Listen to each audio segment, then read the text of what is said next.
Ya, bismillahi, assalamualaikum warahmatullahi wabarakatuh. Pada kesempatan kali ini kita akan coba membahas tentang tujuan dan manfaat penelitian. Ya, sebelum sampai kepada tujuan dan manfaat, mungkin saya sedikit menerangkan tentang judul ya. Ada beberapa yang mengabarkan ke saya bahwa mereka kesulitan untuk membahas tentang judul, bagaimana menemukan judul, kemudian kriteria apa saja tentang judul tersebut. Nah, kemudian yang perlu diperhatikan dalam membuat judul penelitian itu adalah satu, pahami topik penelitian yang diteliti. Itu penting itu. Penting diterapkan di awal, tujuannya untuk mengetahui kemampuan analisa Anda, kemampuan penemuan datanya dan lain-lain. Itu harus diperhatikan tuh. Kemudian kepentingannya apa? Kepentingan pribadikah atau yang mendukung perhatian atau apa? Kemudian hasilnya, kemudian dimungkinkan nggak untuk diterbitkan di dalam jurnal ilmiah, karena kan setiap penelitian itu harus dilaporkan, tujuannya agar dikenal kan gitu. Kemudian yang perlu diperhatikan lagi adalah soal apakah penelitian yang Anda lakukan itu hanya sekedar mengisi kekosongan atau meniru. Ya kan meniru mudah sekali tuh ya, ambil di beberapa tulisan-tulisan kemudian Anda tiru, baik judulnya, isinya, bahkan hasilnya juga tiru. Itu nggak baik ya. Saya harapkan tidak ada yang meniru, karena fatal itu. Anda bisa dikenakan pasal plagiarisme itu, atau mencuri data. Nggak baiklah buat seorang akademisi ya. Kemudian apakah ide-ide yang akan Anda teliti itu adalah gagasan baru atau ide-ide baru? Nah, yang terakhir adalah ketika Anda mengajukan judul, perhatikan apakah judul tersebut itu menunjang karir Anda. Nah, gitu ya. Jangan sampai nanti begitu Anda mengajukan judul tapi itu justru malah menjatuhkan karir. Nah, itu janganlah. Ada baiknya judul itu sesuai dengan passion Anda. Nah, itu aja. Itu yang perlu dijawab tuh. Kemudian yang kedua adalah soal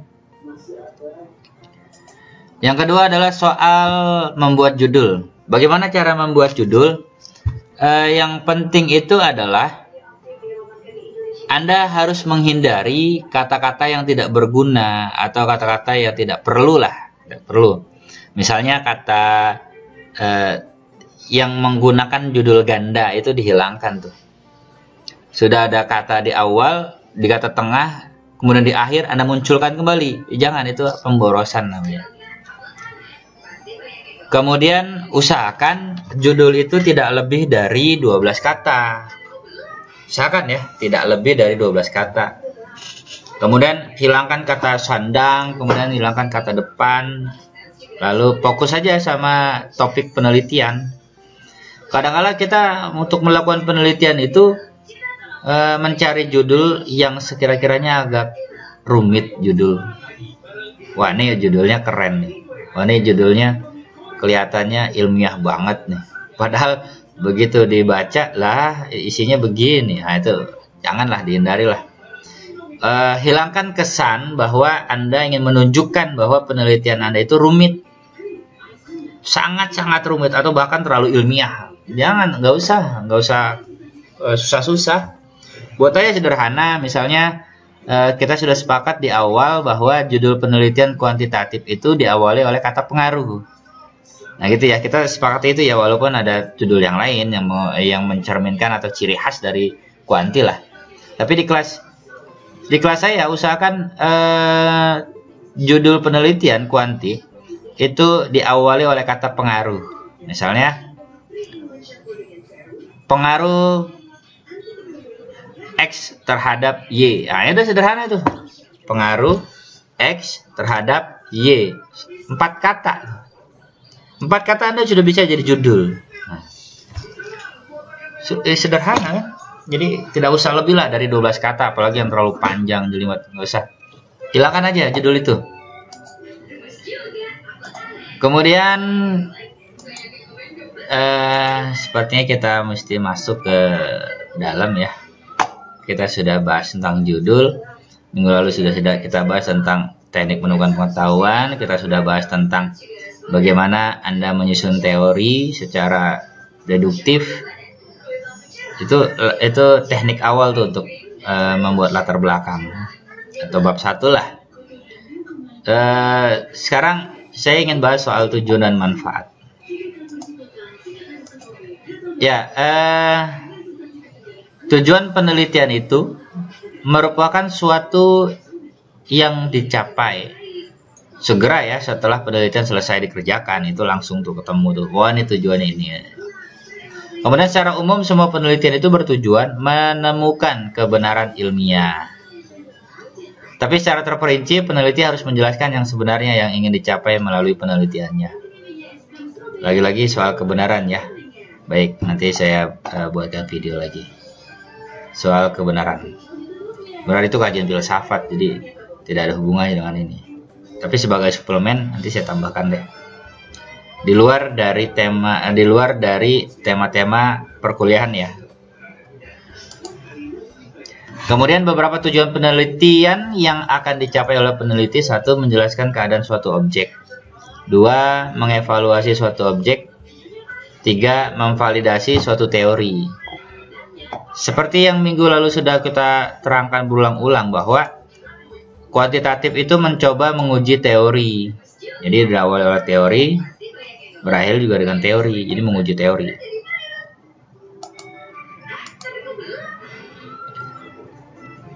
Yang dimaksud dengan menjelaskan suatu objek itu adalah menjelaskan secara rinci terhadap objek tersebut secara deskriptif, atau menjelaskan sebab akibat.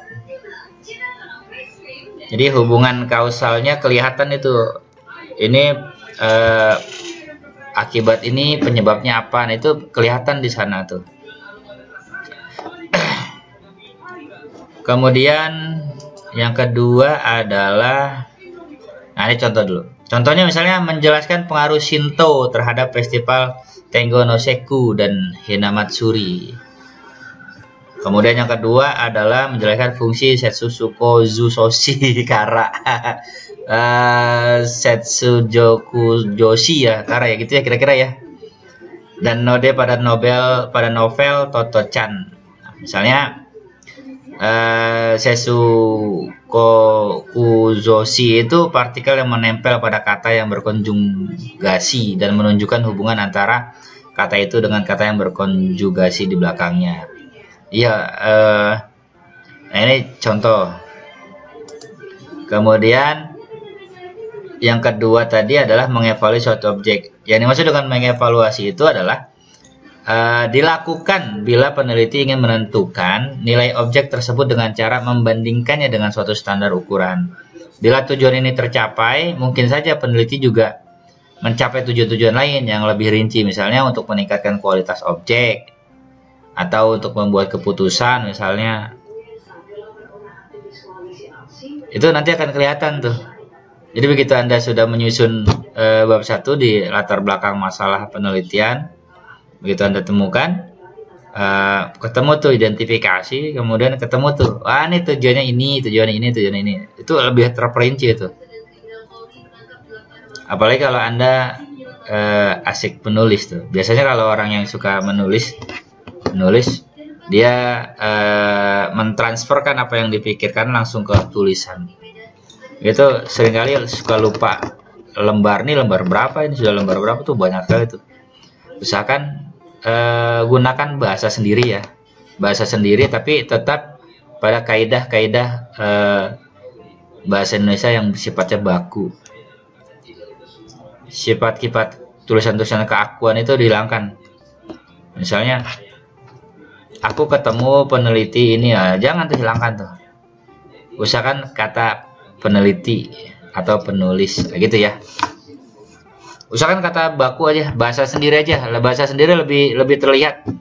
Jadi begitu kita review, oh ini tulisannya, ini tulisan sendiri, ya ini tulisan orang lain, oh ini copy paste dan segala macamnya, itu akan kelihatan itu. Apalagi nanti begitu Anda presentasi, kemudian tulisannya itu tidak mencerminkan diri, itu kelihatan tuh. Nah, ini anak bukan tulisannya nih. Nah, itu kelihatan tuh. Jangan sampai itu terjadi. Jadi begitu nanti Anda sidang, Anda kelihatan tuh, ini bukan tulisan saudara ini. Terlihat dari ciri khas dari seorang, karakteristik dari penulis, tulisan itu kelihatan penulisnya. Nah, itu ya. Jadi karakteristik penulis itu ada pada tulisannya. Jadi kelihatan jelas tuh. Jadi begitu Anda membuat titik koma kelihatan, baca intonasi, nada dan sebagainya itu terlihat tuh. Apalagi begitu Anda tidak mampu menjelaskan, udah habis tuh ditembak sama penguji.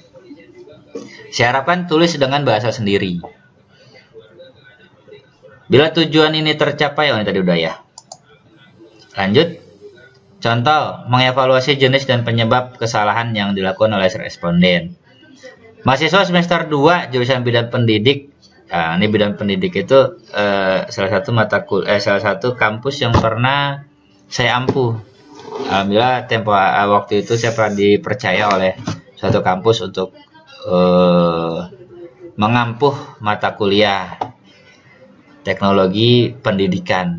Nah, itu ya, di jurusan bidang pendidik jurusan pada waktu itu. Bayangkan suatu kelas itu terdiri dari ada yang 50, ada yang 48, ada yang lebih dari 50-an tuh. Dulu sebelum peraturan pemerintah muncul. Itu nggak seberapa itu. Dulu saya pernah ngajar satu kelas itu hampir 98 orang. Dulu itu tahun 2011-an apa ya? Sebelum itulah. Sebelum peraturan menteri turun tuh, bahwa yang menyatakan satu kelas itu harus 24 apa berapa gitu, di bawah 30 lah. Sebelum ada peraturan itu saya udah pernah mengajar satu kelas. Bayangkan Anda mengajar satu kelas. Itu saya terangin di depan, di sudut pojok bikin forum dalam forum. Begitu dicek, wah dia main game. Habis sudah. Nah, di mahasiswa bidang pendidik itu kelasnya mahasiswanya itu perempuan semua, ya namanya juga bidan ya. Oh ya. Walaupun ada yang bidan laki-laki.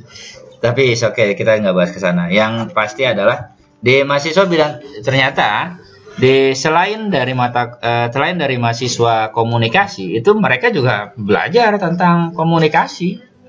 Dan beruntunglah bahwa Anda sudah belajar tentang ilmu komunikasi. Dan begitu di mata kuliah teknologi pembelajaran itu, tugasnya adalah kita menggunakan video pembelajaran.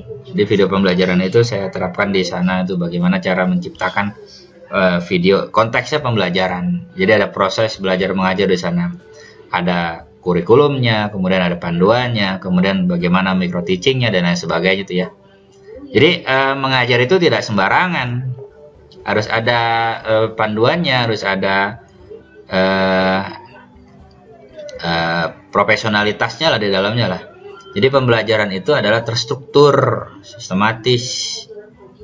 Ada bahan ajar, ada bahan yang diajarkan, kemudian ada media yang dijadikan landasan, kemudian ada referensi-referensi. Jadi nggak sembarangan itu. Maka oleh karena itu tujuan pembelajaran itu sangat sistematis, itu ya, terstruktur, terencana dengan rapi. Apabila ditemukan di tengah jalan bahwa pembelajaran atau perkuliahan itu tidak ada bahan ajar, itu dipertanyakan. Nah, ini bahan ajar Anda adalah ini nih. Kemudian kita mau ngeliat tuh responden di sana. Ini contoh ya. Kita mulai responden mahasiswa di semester 2 jurusan bidang pendidik terhadap soal teknologi media komunikasi mengenai pemakaian Camtasia sebagai video pembelajaran. Ini hanya contoh aja nih. Karena contoh ya kita bebas lah mau contohnya berapa kata dan lain sebagainya. Kemudian ketiga, memvalidasi suatu teori. Memvalidasi suatu teori ini, tujuan memvalidasi suatu teori bila peneliti tertarik untuk menguji kebenaran atau keabsahan teori. Nah, itu ya.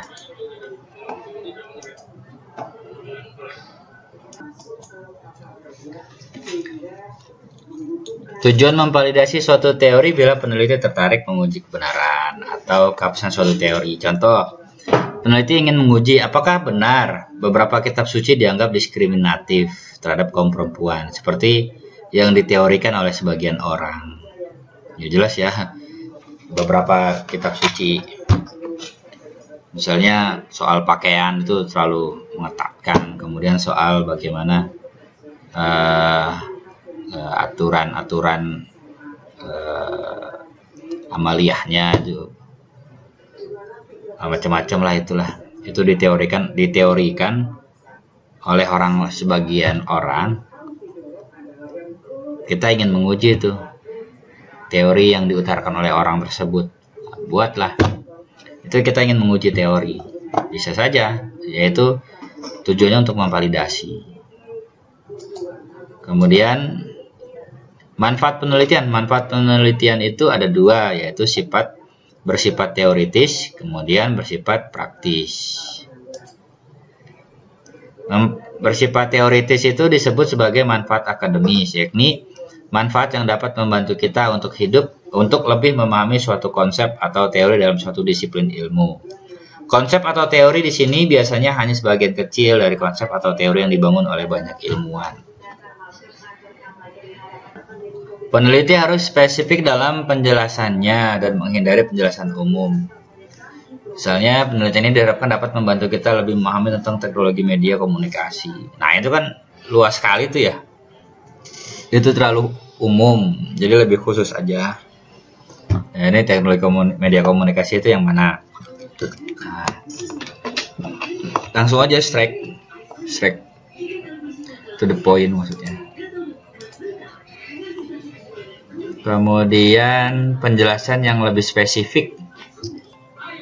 Kemudian penjelasannya umum, yaitu tentang fungsi. Kemudian lebih spesifik, misalnya penelitian ini diharapkan dapat membantu kita lebih memahami tentang fungsi partikel pada Kokujoshi dan Junfuku Taijoshi dalam novel sastra modern Kazoku Cinema. Tidak selayaknya peneliti mengatakan bahwa penelitiannya adalah penelitian satu-satunya yang bermanfaat. Mengapa demikian? Karena yang tinggal di muka bumi ini yang melakukan penelitian itu bukan hanya kita aja. Dalam arti, apa yang sudah pernah kita lakukan, apa yang sudah akan kita lakukan, boleh jadi itu sudah pernah dilakukan oleh orang lain. Hanya saja mungkin caranya yang berbeda, atau tekniknya beda, atau sampel yang beda. Maka seorang peneliti ada baiknya bersikap bijak dalam mengambil perkara-perkara penelitian. Gitu ya, kira-kira gitu ya. Ada etika dalam penelitian lah. Yang kedua, manfaat praktis, yakni manfaat yang bersifat terapan dan dapat segera digunakan untuk keperluan praktis. Misalnya memecahkan suatu masalah, membuat keputusan, memperbaiki suatu program yang sedang berjalan.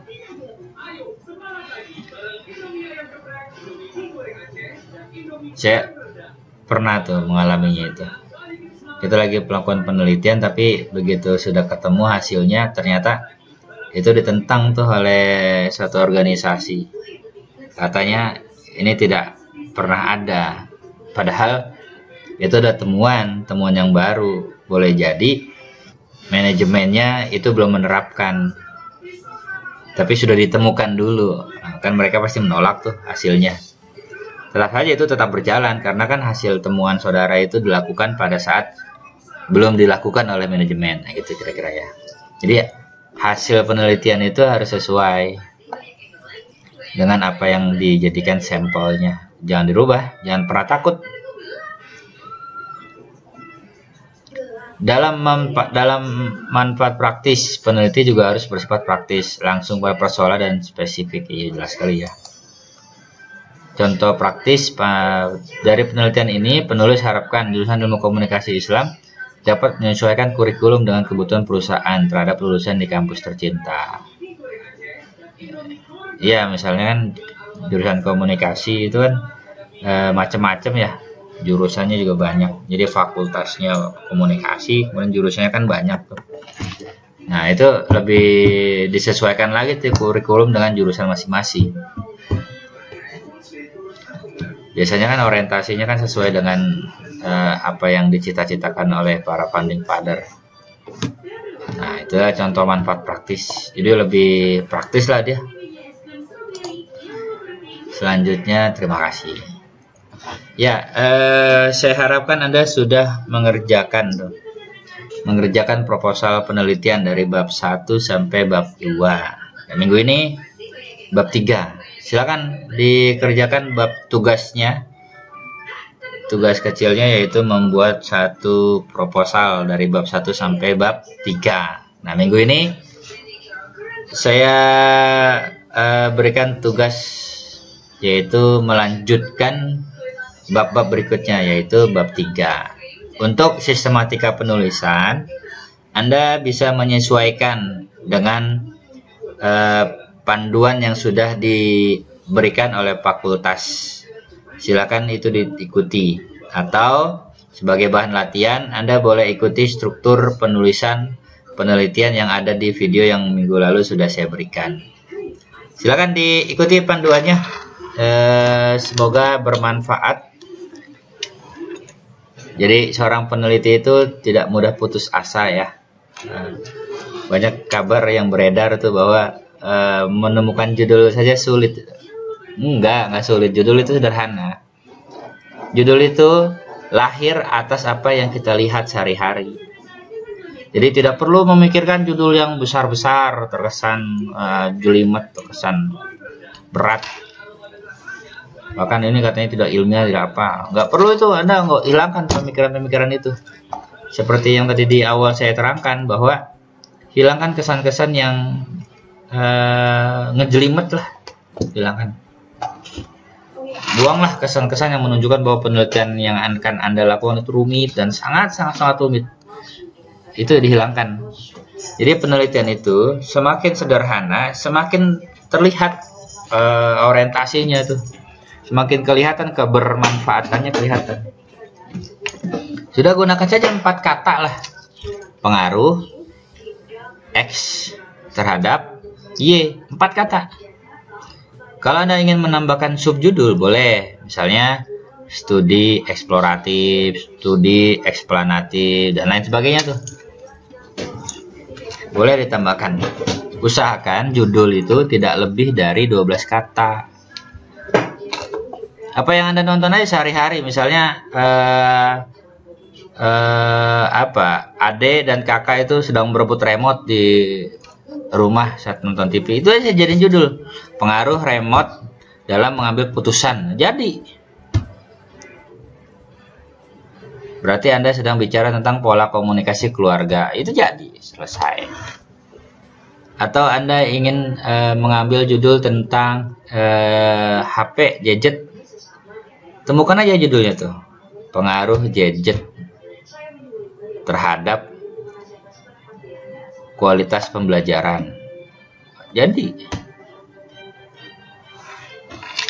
atau ingin melihat pendapatan atau penghasilan Anda selama masa COVID ini. Selama masa COVID, Anda ingin melihat tuh gaji-gaji Anda tuh. Jadi tentukan aja tuh. Misalnya pengaruh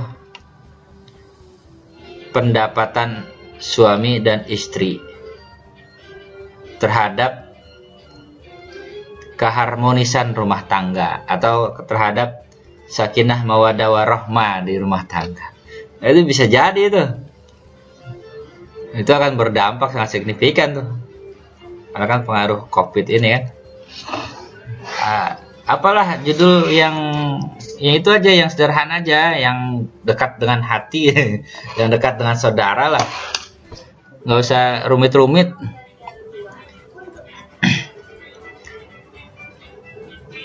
Oke ya, gitu ya. Judul, nah, saya rasa masih ada waktu ini. Waktu untuk sampai pada pertemuan ke-7. Nanti di pertemuan ke-7, silakan dikirimkan tugas saudara itu ke alamat email saya. Nanti saya buat di grup di Telegram list daftar siapa saja yang sudah mengirim file. Kemudian jangan lupa begitu Anda sudah mengirim file bab 1 sampai bab 3, usahakan dibuat juga PowerPoint-nya. Nah, di pertemuan ke-7 kita akan ketemu di udara. Di Zoom ya, via Zoom. Kalau misalkan di Zoom itu terbatas dengan waktu, mungkin kita cari medium lain ya. Kita hangout atau apalah. Yang penting kita ketemu di pertemuan ke-7, insya Allah. Ya, baik, begitu saja materi yang bisa saya sampaikan. Kurang lebihnya saya mohon maaf. Billahi taufiq wal hidayah. Wassalamualaikum warahmatullahi wabarakatuh.